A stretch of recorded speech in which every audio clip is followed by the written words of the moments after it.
Hello, good morning friends. Today we will learn how to use the idioms to be one's cup of tea.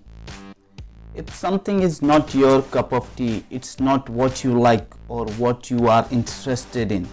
This idiom is widely famous for its negative form.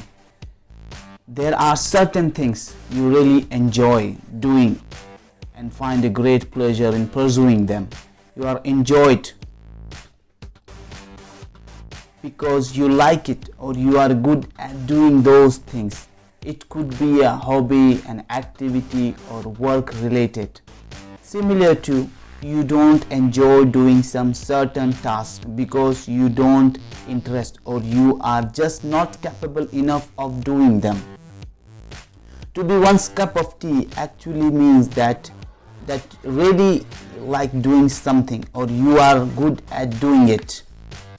And negative, to be one's cup of tea, is exactly the opposite. It means something that you don't like and it's not your favorite things. So these idioms could be used in a both way. When you find a task, topic, subject or something is well suited your experience, it means that it's your cup of tea.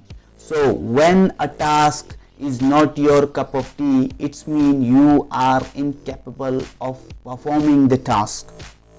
For the example, if you dislike reading book and you are not very interested, it means that it isn't your cup of tea. This is because you are not good with or you don't enjoy dealing with it. This is called to be one's cup of tea. Let's move ahead some few example with you can learn so many things with to be one's cup of tea.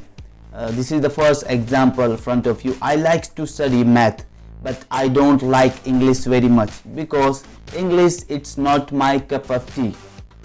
This is the first example. Let's move ahead to the second example. I can read and I write English, but I can't speak English because English speaking is not my cup of tea. Let's move ahead with the third example. Playing cricket is cup of my tea, but basketball is not. Let's move ahead further with a new example, friends. Reading a book is not my cup of tea. I often get bored. What is your cup of tea? Please write down your comment below and let me know what's not your cup of tea, and if you like the video, please like, subscribe and subscribe the channel. Thank you very much. We'll see you soon with new subject soon.